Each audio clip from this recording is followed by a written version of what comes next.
ដើម្បីសុំសេចក្តីសុខសេចក្តីចម្រើនដល់មន្ត្រីរាជការនិងបងប្អូនប្រជាពលរដ្ឋក្នុងស្រុកកែវសីមាយើងខ្ញុំទាំងអស់គ្នាជាថ្នាក់ដឹកនាំខេត្តមន្ត្រីរាជការរដ្ឋបាលស្រុកកែវសីមាកងកម្លាំងប្រដាប់អាវុធក្រុមប្រឹក្សាឃុំលោកមេភូមិលោកគ្រូអ្នកគ្រូសិស្សានុសិស្សអាជីវករឧបាសកឧបាសិកានិងប្រជាពលរដ្ឋក្នុងស្រុកកែវសីមាបានស្រោះស្រួលមូលមតិគ្នាជាឯកច្ឆន្ទផ្ដួចផ្ដើមធ្វើបន់ឡើងលោកតាក្រហមកអាស្រ័យហេតុដូចបានជម្រាបជូនខាងលើនេះយើងខ្ញុំទាំងអស់គ្នាសូមគោរពនិមន្តអញ្ជើញអាយដាមលោកជំទាវអ្នកអុកញ៉ាលោកស្រីអ្នកនាងកញ្ញាឧបាសកឧបាសិកាទាយុទាយិកាព្រមទាំងញាតិមិត្តជិតឆ្ងាយទាំងអស់អញ្ជើញចូលរួមជាភ្ញៀវកិត្តិយសក្នុងពិធីបុណ្យនេះឲ្យបានអធិកអធម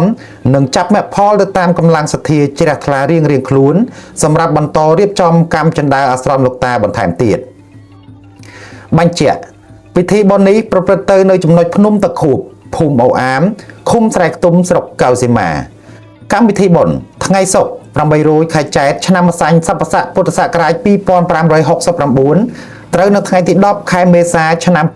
2026វេលាម៉ោង7ព្រឹកជួបជុំពុទ្ធបរិស័ទញាតិមិត្តជិតឆ្ងាយដង្ហែលោកតាពីផ្ទះក្រហមមកកាន់អាស្រមលើកំពូលភ្នំតាខួបវេលាម៉ោង8ព្រឹករៀបចំក្រុងវេលាតាមបែបព្រះពុទ្ធសាសនានិងពិធីសែនព្រេនតាមបែបវប្បធម៌បងប្អូនជនជាតិដើមភាគតិចវេលាម៉ោង9ព្រឹកនិមន្តព្រះសង្ឃចម្រើនព្រះបរិត្តនិងអភិសេករូបលោកតាក្រហមកវេលាម៉ោង10ព្រឹកពិធីបំពាក់កន្សែងថ្វាយលោកតាក្រហមកដោយអាដាមអភិបាលខេត្តវេលាម៉ោង10:30នាទីព្រឹកទទួលបដិសណ្ឋារកិច្ចភ្ញៀវកិត្តិយស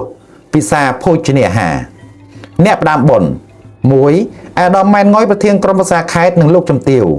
2អាដាមថងសវណ្ណអភិបាលនៃគណៈអភិបាលខេត្តនិងលោកជំទាវ3អាដាមចិត្តកន្ទលនិងលោកជំទាវ4អាដាមជំលុចនិងលោកជំទាវ5អាដាមសួនសុខីមនិងលោកជំទាវ6អាដាមទុនពន្លកនិងលោកជំទាវ7លោកសានដារិតអភិបាលរងខេត្ត8លោកបណ្ឌិតអុកភត្រាអភិបាលរងខេត្ត9លោកហៀងបណ្ណាអភិបាលរងខេត្ត10អាដាមលោកជំទាវក្រុមការងារថ្នាក់ជាតិចុះមូលដ្ឋានស្រុក11អាដាមលោកជំទាវក្រុមការងារថ្នាក់ខេត្តចុះមូលដ្ឋានស្រុក12ក្រុមប្រឹក្សាគណៈអភិបាលស្រុកកងកម្លាំងទាំង3និងមន្ត្រីរាជការរដ្ឋបាលស្រុកសូមអរគុណ